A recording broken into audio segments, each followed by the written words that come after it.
KKN di Desa Penari, cerita dari Nur. Menurut Channel FM. Part 1. KKN di Desa Penari. Dari sudut pandang atau cerita Nur. Film KKN di Desa Penari belakangan menjadi sorotan masyarakat sejak awal penayangannya pada 30 April 2022 lalu. Banyak yang penasaran dengan film horor Indonesia yang diangkat dari kisah nyata 13 tahun silam.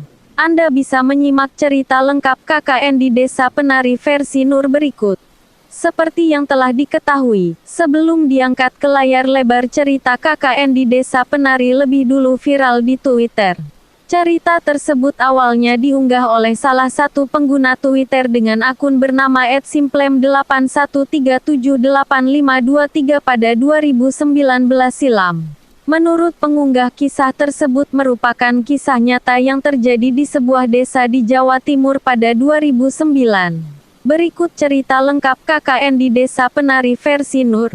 Kisah mistis itu dialami oleh 6 mahasiswa yang melaksanakan kuliah kerja nyata, KKN, di desa terpencil. Keenam mahasiswa tersebut bernama Ayu, Nur, Widya, Bima, Anton dan Wahyu. Adapun kisah KKN di Desa Penari dibagi menjadi 2 versi cerita, yakni versi Nur dan Widya. Lantas seperti apa cerita lengkap KKN di Desa Penari versi Nur? Simak ulasannya berikut ini. Berdasarkan kutipan dari akun Twitter Simpleman, berikut ini cerita lengkap KKN di Desa Penari versi Nur. Nur dan ke-6 temannya harus mencari tempat KKN sendiri lantaran mereka tidak berkesempatan untuk turut mengikuti KKN yang telah ditentukan dari kampus. Suatu malam, Ayu, teman sefakultas Nur, baru saja membicarakan rencananya. Ia telah memiliki tempat yang cocok untuk melakukan kegiatan KKN mereka dan Nur akan ikut dalam observasi pengenalan lokasi KKN. Nur kemudian bersiap untuk keberangkatannya ke desa yang dimaksud Ayu. Di sela-sela itu, Nur teringat bahwa ia harus segera memberitahu rekannya yang lain.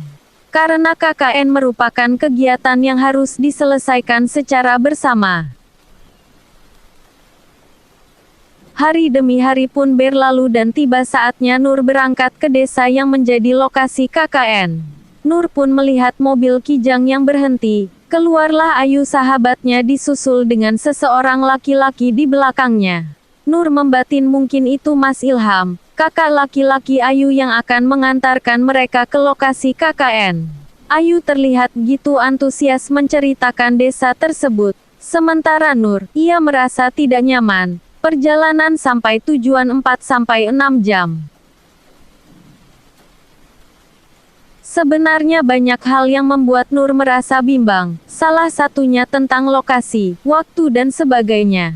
Sejujurnya, ini kali pertama Nur pergi ke arah Etan, daerah timur.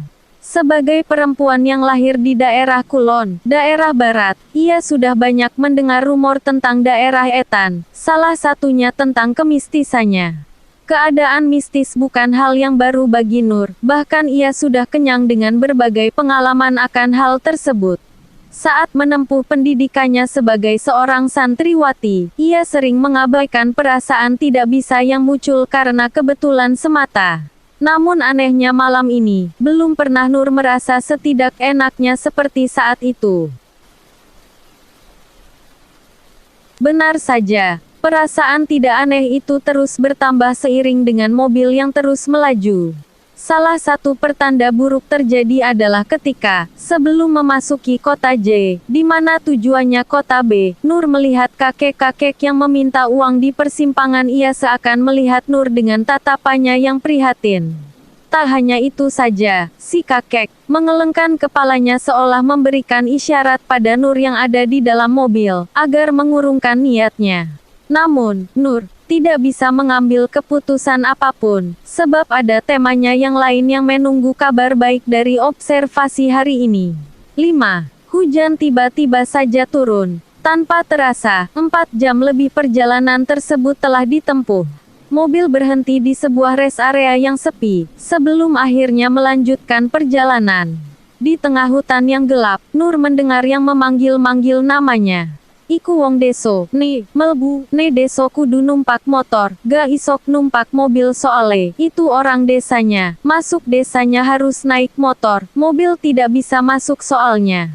Nur dan Ayu kemudian mengangguk, pertanda ia mengerti.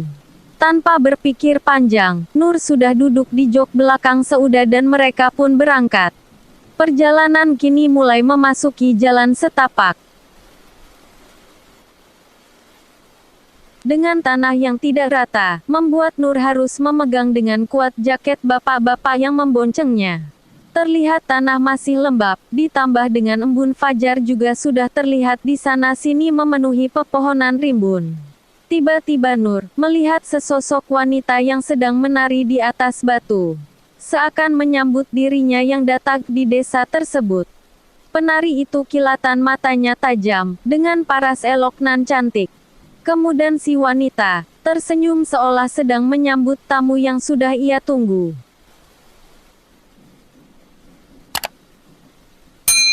Nur lalu melihatnya jalan lain, tapi Nur terkejut mendapati si wanita sudah hilang tanpa jejak. Ia sadar bahwa dirinya sudah disambut dengan sosok entah apa itu. Setelah memasuki desa, Mas Ilham kemudian berpeluk kangen dengan seorang pria yang mungkin seumuran dengan ayahnya yang ada di rumah. Pria itu terlihat ramah dan murah senyum. Dengan menyambut tangannya, Nur mendengar si pria memperkenalkan diri. Kulo, Prabu, saya Prabu. Kemudian Ilham menyampaikan maksud kedatangannya untuk meminta izin diadakan kegiatan KKN di desa tersebut. Yang akan dilaksanakan adiknya, Ayu dan keenam rekannya termasuk Nur. Sepurane Ham, aku eroh yen kene wes kenal suwe, tapi deso iki gak tau lo digawe kegiatan KKN. Saya minta maaf Ham, aku tahu kita sudah kenal lama, tapi desa ini tidak pernah lo dipakai untuk kegiatan KKN. Tolonglah Mas, kata Mas Ilham. Pada saat itu, Pak Prabu Dengkeras sudah menolaknya hingga suasana saat itu menjadi tegang. GISOKHAM, kata Pak Prabu menekan perkataannya kepada Mas Ilham dengan ekspresi yang tak terduga. Ngeten loh Pak, ngapunten, kulo nyuwun tolong, kulo bakal jogo si kapten meriki, mboten neko-neko, tolong Pak, gini loh Pak, maaf, saya minta tolong, saya akan menjaga sikan di sini. Saya tidak akan aneh-aneh. Tolong Pak, ucap Ayu membantu kakaknya. Matanya terlihat berlinangan air mata. Ia tidak pernah melihat Ayu sengotot ini sebelumnya. Terlihat mimik wajah Pak Prabu yang sebelumnya mengeras, kini melunak. Piro sing KKN engko dek? Berapa yang KKN nanti dek? Dengan semangat Ayu menjawab, 6 Pak. Setelah proses negosiasi berhasil, dengan persetujuan Pak Prabu dan tentu saja, masyarakat sekitar, mereka resmi akan menjalankan KKN di desa tersebut. Di sana ia juga sudah tahu proker apa saja yang akan menjadi wacana mereka selama di sana. Salah satunya yaitu kamar mandi dengan air sumur. Ia tahu, masyarakat mendapatkan akses air hanya dari sungai yang ada di desa tersebut. Jadi ini menjadi ide mereka membuat sumur agar lebih efisien. Di sela-sela tengah mereka membuat proker di desa tersebut. Saat keliling desa, Nur terdiam melihat sebuah batu yang ditutupi oleh kain merah. Di bawahnya, ada sesajian lengkap dengan bau kemenyan. Nur melihat di atas batu tersebut berdiri sosok hitam dengan mata tajam, menyala merah. Meski hari siang bolong, Nur bisa melihat dengan jelas kulitnya yang ditutup oleh bulu.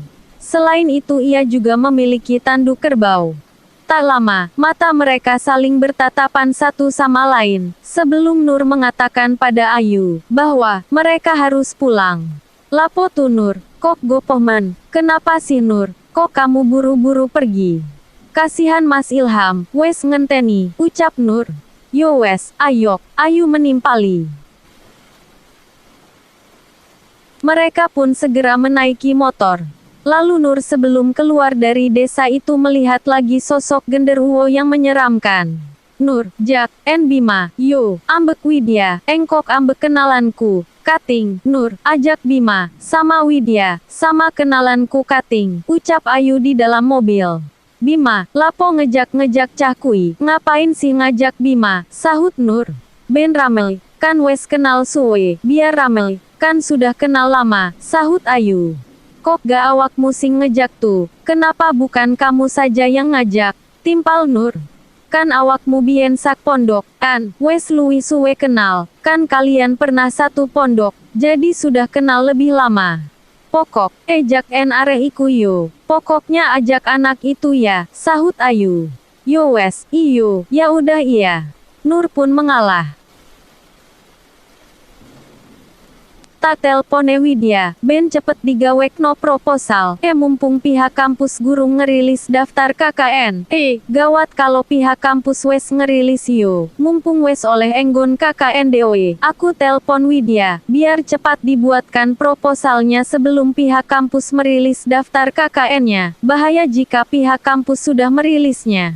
Lagian kita sudah dapat tempat KKN-nya.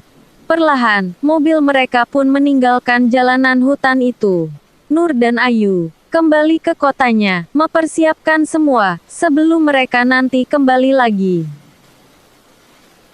Pada siang hari, Nur melihat Widya dan Ayu di hari pembekalan sebelum keberangkatan KKN mereka.